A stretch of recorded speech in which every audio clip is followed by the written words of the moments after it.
Welcome to online biology classes. Last lecture में हमने कायिक प्रवर्धन की विधियों के बारे में जानकारी प्राप्त की। इस लेक्चर में हम लैंगिक जनन को विस्तार पूर्वक जानेंगे। आइए शुरू करते हैं। सबसे पहले लैंगिक जनन की परिभाषा जान लेते हैं। तो यह जनन की वह प्रक्रिया है जिसमें दो जनक भाग लेते हैं तथा इसके लिए शरीर में विशेष प्रकार के जननांग होते हैं। तो शरीर के इन जननांगों में दो प्रकार की अगुणित कोशिकाओं का विकास होता है। ये कोशिकाएं लैंगिक कोशिकाएं कही जाती हैं या हम इसे युग्मक या गैमेट के नाम से जानते हैं। तो दैहिक कोशिकाएं में जो होती हैं वो द्विगुणित होती हैं, लेकिन जो लैंगिक कोशिकाएं होती हैं या जो जनन अंगों में बनती हैं वह अगुणित होती हैं, क्योंकि इनमें अर्धसूत्री विभाजन होता है। तो किसी भी लैंगिक जनन में जहाँ भी लैंगिक जनन होगा वहाँ पर दो प्रक्रियाएं देखने को मिलेंगी। एक होती है अर्धसूत्री विभाजन और दूसरा निषेचन की क्रिया। तो अर्धसूत्री विभाजन के फलस्वरूप गैमेट यानी युग्मकों का निर्माण होगा। प्रक्रिया को हम कहेंगे गैमेटोजेनेसिस या युग्मक जनन, जिसके तहत नर में नर युग्मक, मादा में मादा युग्मक का निर्माण होगा। तत्पश्चात निषेचन की क्रिया होगी। निषेचन अर्थात संलयन, फर्टिलाइजेशन, युग्मकों का मिलना। नर और मादा युग्मकों के मिलने के फलस्वरूप जाइगोट का निर्माण होगा, जिससे नया जीव बनेगा, जिसे हम युग्मनज या हम जाइगोट के नाम से जानते हैं। जो लैंगिक जनन से बनी हुई संतानें होंगी वो बिल्कुल अपने जनकों के समरूप नहीं होती हैं। यह प्रक्रिया बहुत ही जटिल होती है और धीमी गति से संपन्न होती है। अब इसके कुछ चरण हैं या अवस्थाएं देखने को पाई जाती हैं। तो सबसे पहले लैंगिक जनन की विभिन्न अवस्था होती हैं। इन्हें 3 अवस्थाओं में बांटा गया है। पहला है किशोरावस्था, पादपों में हम इसे कायिक अवस्था के नाम से जानते हैं। दूसरी है वयस्का अवस्था या हम इसे जनन अवस्था भी कहते हैं। तीसरी है जीर्णमान या वृद्धा अवस्था। तो चलिए इसको जान लेते हैं किशोरावस्था क्या होती है। तो इस समय जीव में वृद्धि की एक निश्चित अवस्था शुरू हो जाती है, जो कि परिपक्वता को प्राप्त करने के पश्चात ही जनन में जाती है। यानी इस समय कोई भी जीव पूरी तरह से वृद्धि को प्राप्त करता है तथा परिपक्व हो जाता है, जो कि जनन के लिए तैयार होता है। अगला है वयस्का अवस्था या जनन अवस्था। तो जैसे ही किशोर अवस्था समाप्त होती है, जीव जनन करने योग्य हो जाता है। अगर पौधों की बात करें तो इनमें पुष्प आने शुरू हो जाते हैं, और जंतुओं की बात करें तो इनमें संबंधित युग्मकों का निर्माण शुरू हो जाता है। तीसरी और अंतिम अवस्था होती है जीर्णमान या वृद्धावस्था। तो वृद्धावस्था जनन अवस्था की समाप्ति के बाद आती है। इस समय शरीर की समस्त उपापचय अवस्थाएं कैसी हो जाती, मंद हो जाती है और धीमी पड़ जाती हैं, और जो जीव होता है अंततः मृत्यु को प्राप्त हो जाता है। अगली अवस्था या अगली टॉपिक है हमारा प्रजनकों के प्रकार, यानी प्रजनन के करने के तरीकों के अनुसार जीवों को बांटा गया है, जो 2 प्रकार के होते हैं। पहला आता है मौसमी प्रजनक या सीजनल ब्रीडर कहते हैं। तो ऐसे जीव जो कि पर्यावरण की या अनुकूल परिस्थितियों के मद्देनज़र एक कुछ निश्चित ऋतुओं में ही अपनी संतानों को जन्म देते हैं, उन्हें हम मौसमी जनक या प्रजनक कहते हैं, सीजनल ब्रीडर। जैसे कुछ पौधों को आपने देखा होगा जो एक कुछ विशेष ऋतुओं या मौसम में ही उनमें पुष्प आते हैं और फल लगते हैं। ऐसे कुछ जंतु होते हैं विशेष, जो कुछ विशेष मौसम, जैसे पक्षी, मेंढक और छिपकली, इन विशेष मौसम में ही ये अंडे देती हैं या अपने संतानों को उत्पन्न करते हैं। अब कुछ ऐसे भी पौधे होते हैं जिनमें पुष्पीकरण की क्रियाविधि थोड़ी असामान्य रूप से देखने को मिलती है। एक तो ये है आपका नीला कुरेंजी, इसे स्ट्रोबिलैंथस कुनियाना के नाम से जानते हैं। यह लगभग 12 वर्षों में एक बार पुष्प उत्पन्न करता है, और इस पौधे ने सितंबर-अक्टूबर में 2006 के दौरान केरल, कर्नाटक तथा तमिलनाडु के कुछ पहाड़ी क्षेत्रों में काफ़ी मात्रा में पुष्प को उत्पन्न किए थे। एक और अन्य उदाहरण और है, जिसे हम बांस के नाम से जानते हैं। तो बांस का जो पौधा होता है वो अपने पूरे जीवन काल में सामान्यतः 50 से 100 वर्षों में केवल एक बार पुष्प उत्पन्न करता है, इसीलिए ये काफ़ी बड़ी मात्रा में पुष्प और फल उत्पन्न करते हैं। अगला है आपका सतत प्रजनक, कंटिन्यूअस ब्रीडर। तो कुछ ऐसे जंतु होते हैं जिन्हें जनन करने के लिए कुछ विशेष ऋतुओं या मौसम की आवश्यकता नहीं होती हैं। ये अपने संपूर्ण जनन काल में ही जनन के लिए सक्रिय रहते हैं। इन्हें हम सतत या कंटिन्यूअस ब्रीडर के नाम से जानते हैं। तो अगर हम इसमें एग्जाम्पल के तौर पे देखें तो एग्जाम्पल में आपके जितने भी स्तनधारी आते हैं वो इसके एग्जाम्पल में आते हैं और आपके लिखे जाते हैं। कुछ पक्षी जो होते हैं, ऐसे पक्षी जो कि फार्म में पाले जाते हैं, जैसे मुर्गी पालन होता है फार्म में, तो वो साल भर अंडे देते हैं, वो कुछ हार्मोनल कंट्रोल के द्वारा कराया जाता है। अगला है आपका जनन चक्र। तो जनन चक्र क्या है कि वयस्का अवस्था आने पे या किशोरावस्था आने पर जंतुओं के अंडाशय में कुछ सक्रिय और चक्रिक परिवर्तन होते हैं। इनकी सहायक जो वाहिनियाँ होती, जनन वाहिनियाँ, उनमें भी कुछ हार्मोनल बदलाव देखने को मिलते हैं। इन्हीं चक्रीय परिवर्तनों को हम जनन चक्र के नाम से जानते हैं। यहाँ पे थोड़ा सा मिस्टेक है, इसे देख लीजिएगा। इसे जनन चक्र कहते हैं। ये दो प्रकार के होंगे। पहला लिखा जाता है मध्य चक्र। मध्य चक्र जो होते हैं वो नॉन प्राइमेट में होते हैं। नॉन प्राइमेट ये कॉर्डेटा संघ के अंदर ही पढ़े जाते हैं, जिनमें रीढ़ की हड्डी पाई जाती है। संघ आपका कॉर्डेटा है। और इसके बाद आपकी क्लास जो है ये स्तनधारी में भी आपके नॉन प्राइमेट जो होते हैं उनमें ये इस प्रकार के जनन चक्र देखने को मिलते हैं। ये जो नॉन प्राइमेट होते हैं इनमें मध्य चक्र या स्ट्रेस साइकिल पाई जाती है, जिनके दौरान ही ये जनन की क्रिया को संपन्न करते हैं, जैसे गाय, बकरी, हिरण, कुत्ता, चीता आदि। दूसरा है रज चक्र मेंस्ट्रुअल साइकिल, जो कि प्राइमेट आपके अपरास्तनियों में देखने को मिलती है, जिसके उदाहरण में मनुष्य और बंदर देखे जाते हैं। अगला है लैंगिक जनन की घटनाएं। लैंगिक जनन की घटनाएं जो हैं,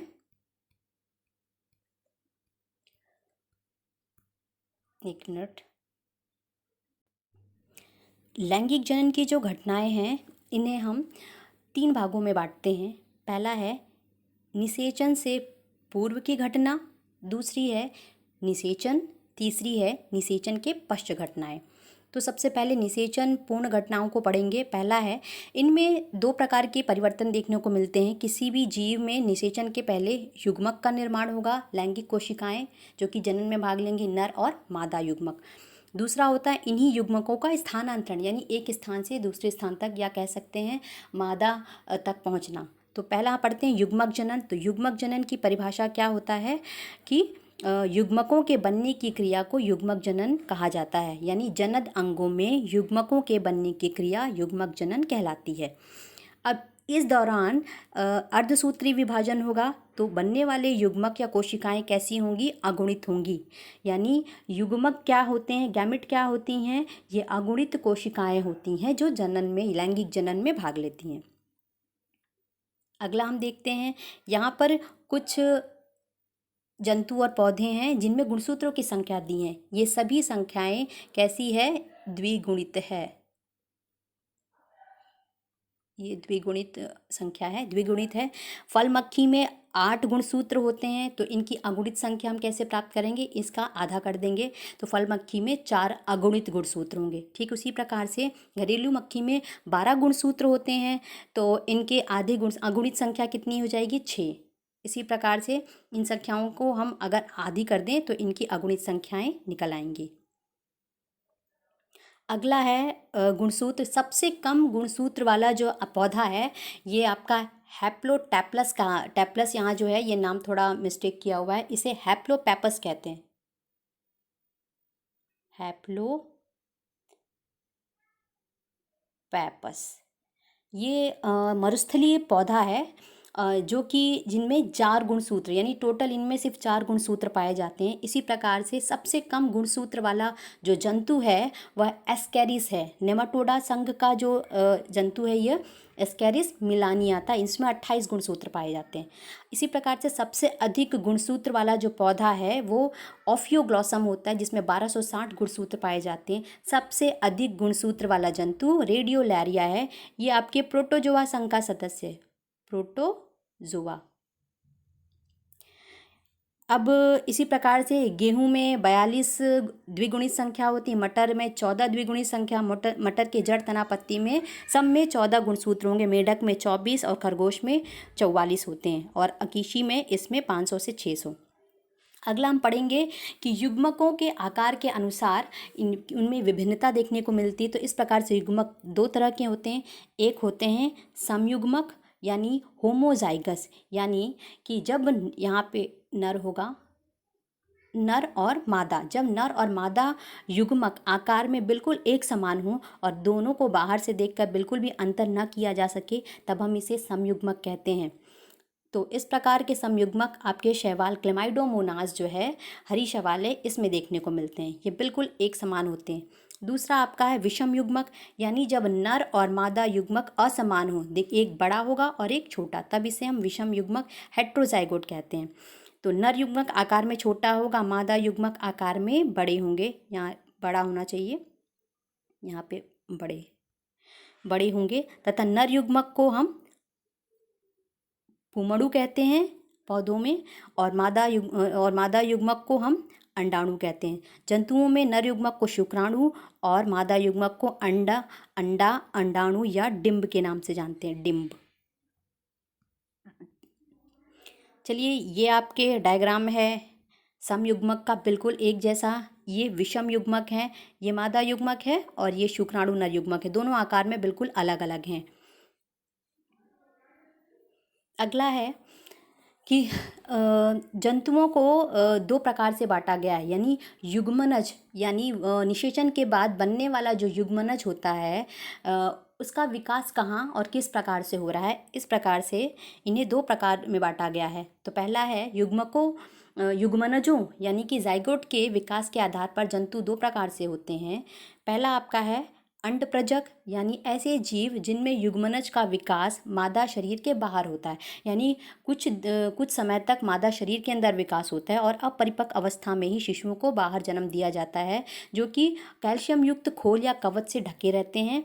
और उन्हीं कवच के अंदर ही इनके शिशुओं का विकास होता है, और इन्हीं के अंडों के स्फुटन यानी टूटने से ही संतति उत्पन्न होती हैं। ऐसे जंतु अंडप्रजक कहे जाते हैं। जैसे पक्षी हो गए, मेढक हो गए, ये सरीसृप है। तो ऐसे जंतुओं में इनमें प्रायः बाह्य निषेचन देखने को भी मिलता है। बाह्य निषेचन यानी शरीर के बाहर नर युग्मक और मादा युग्मक का मिलना बाह्य निषेचन कहलाएगा। अगला है सजीव प्रजक। सजीव प्रजक यानी ऐसे जीव जिसमें युग्मनज का विकास मादा शरीर के अंदर, गर्भाशय के अंदर होता है, और एक निश्चित समय की अवधि के बाद प्रसव के द्वारा ये शिशुओं को एक परिपक्व अवस्था में जन्म देती हैं। इन्हें सजीव प्रजक कहते हैं, जैसे मनुष्य, बंदर, गाय, खरगोश।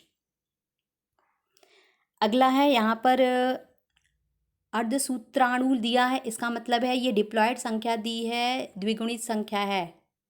इनके शरीर में इतने द्विगुणित यानी दैहिक गुणसूत्र जो होते हैं वो इतने होंगे। मनुष्य में 46 होते हैं। इनके युग्मक, यानी जहाँ युग्मकों का निर्माण होता है, युग्मकों में इनकी संख्या 23 होगी। यानी शुक्राणु और अंडाणु में ये युग्मकों का नाम, नर युग्मक को शुक्राणु मनुष्य में बोलते हैं, मादा युग्मक को अंडाणु बोलते हैं। इनमें 23 गुणसूत्र होंगे, यानी आधी संख्या होगी। इसी प्रकार से घरेलू मक्खी में 12, तो यहाँ पे आएगी संख्या 24। इसको आप फिलअप कर लेंगे इसी हिसाब से। 42, ये आपके समझ में आ गया होगा। नेक्स्ट आगे बढ़ते हैं, जंतुओं में लैंगिकता। अब लैंगिकता के आधार पर हम जंतुओं को या दो प्रकार से बांट सकते हैं। पहला आपका एकलिंगीयता या एकलिंगी जंतु, या और दूसरा द्विलिंगी या द्विलिंगीयता। इसे कहते हैं यूनिसेक्सुअल, इसे कहते हैं बाइसेक्सुअल या हर्माफ्रोडाइट। इसे हम यूनिसेक्सुअल कहते हैं, इसे बाइसेक्सुअल। अगला है एकलिंगीयता या एकलिंगी जंतु कैसे होते हैं। ऐसे जीव जिनके शरीर में एक ही प्रकार के जनन अंग पाए जाते हैं। तो अगर एक ही प्रकार के जनन अंग पाए जाएंगे तो उनमें एक ही प्रकार के युग्मक बनेंगे। अगर नर है तो नर युग्मक और मादा है तो मादा युग्मक। तो ऐसे जंतु एकलिंगी जीव कहे जाते हैं। उदाहरण के तौर पे तिलचट्टा यानी कॉकरोच हैं, और जितने भी स्तनधारी हैं आपके मनुष्य को लेते हुए, वो सभी कैसे होते हैं, आपके गाय, भैंस, बकरी, सब में कैसे होते हैं, एकलिंगी जंतु होते हैं। नर अलग और मादा अलग होते हैं। अगला है द्विलिंगी या उभयलिंगता। इसे हम कहते हैं बाइसेक्सुअल। बाइसेक्सुअल बाइसेक्सुअल एनिमल कैसे होंगे या द्विलिंगिता कैसे होगी? ऐसे जंतु जिनके शरीर में नर व मादा जननांग दोनों पाए जाते हों और नर और मादा दोनों प्रकार के युग्मक उत्पन्न होते हैं, ऐसे जंतु द्विलिंगी जंतु कहे जाते हैं। इस क्रिया को द्विलिंगिता कहते हैं।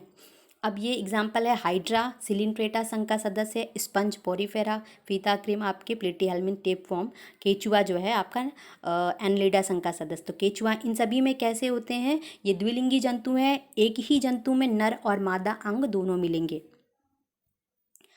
अगला है एकलिंगी पुष्प। एकलिंगी पुष्प कैसे होते हैं? पुष्प में या तो पुंकेसर, पुंकेसर क्या होता है? ये नर आपका अंग है और ये स्त्री केसर ये मादा जनन अंग है पौधे का या पुष्प में, ठीक है। तो या तो पुंकेसर पाए जाएं या तो स्त्री केसर पाए जाएं, ऐसे पुष्पों को एकलिंगी पुष्प कहते हैं।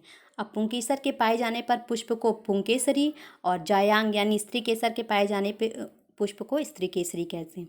जैसे मक्का, मक्का का जो पुष्प होता है ये अलग होता है। मक्का या तो नर पौधा और इसका मादा बिल्कुल अलग अलग होता है, एकलिंगी पुष्प। पपीता का पौधा अलग होता है, नर प्लांट अलग होता है और मादा अलग, शहतूत, नारियल आदि। अगला है द्विलिंगी पुष्प। तो द्विलिंगी पुष्प या हम इसे उभयलिंगी पुष्प के नाम से जानते हैं, इसे हमने बता दिया। बाइसेक्सुअल कहते हैं,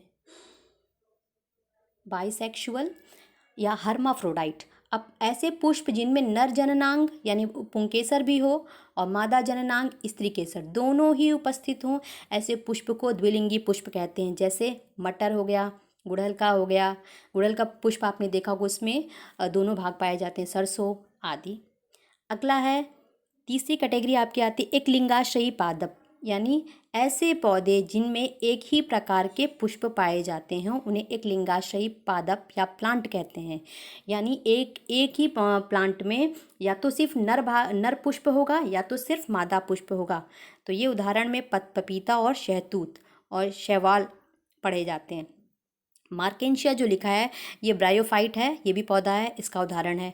यानी एक पादप में सिर्फ या तो नर भाग मिले या तो सिर्फ मादा।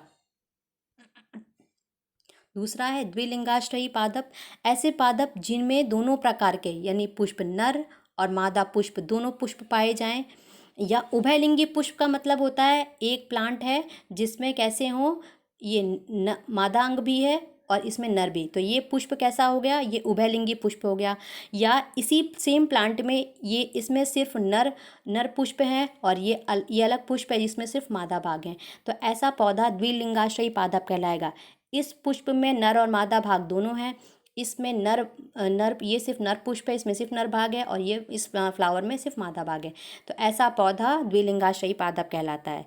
उदाहरण के तौर पे मक्का, नारियल और कुकुरबिटा जो है ये कुकुरबिटेसी कुल है इसका, जिसमें खीरा, ककड़ी, लौकी आदि आते हैं। शैवाल भी इसी प्रकार की कैटेगरी में आते हैं जिनमें मादा और नर अलग अलग थैलस होते हैं। थैलस शब्द है आपको बता दिया गया है कि थैलस शब्द जो है वो शैवाल जो है इनके शरीर को जड़ तना पत्ती में नहीं बांटा जा सकता, तो इसके शरीर के लिए हम थैलस शब्द का उपयोग करते हैं। ये डायग्राम है आपके द्विलिंगी जंतु का। ये केचुआ है जो कि द्विलिंगी जंतु है। इसमें वृषण ये जो है ये नर भाग अलग है, अंडाशय मादा भाग अलग है, जो कि एक ही जंतु में मिलता है, तो केचुआ द्विलिंगी जंतु में आएगा। कॉकरोच या तिलचट्टा, इसमें नर कॉकरोच अलग है, ये एकलिंगी हो गया, मादा कॉकरोच अलग है, तो ये दोनों एकलिंगी के एग्जाम्पल में आएंगे। इसी प्रकार से ये कारा जो है ये शैवाल है जो कि उदाहरण है आपका उभयलिंगाश्रयी कारा, यानी इसमें नर या द्विलिंगी कह सकते हैं, नर और मादा भाग, ये अंडधानी में मादा अंग बनेगा और पुंधानी में नर अंग बनेगा, तो ये आपके द्विलिंगी का उदाहरण है, पौधे का उदाहरण है। ये आपका मार्केंशिया जो पौधा है ये ब्रायोफाइट का सदस्य है। इसमें देख लीजिए नर थैलस अलग है जिसमें नर जननांग ये है, और मादा थैलस अलग है जिसमें मादा जननांग है, जिसमें नर युग्मक और ये मादा युग्मक अलग अलग बनेंगे। यहाँ पे एक पुष्प बना है जो द्विलिंगी पुष्प है, शकरकंद का पुष्पीय पौधा है, जिसमें ये बीच में मादा जननांग है, अंडप कहा गया, और ये अलग से पुंकेसर नर जननांग है। तो आज के लिए इतना ही, धन्यवाद।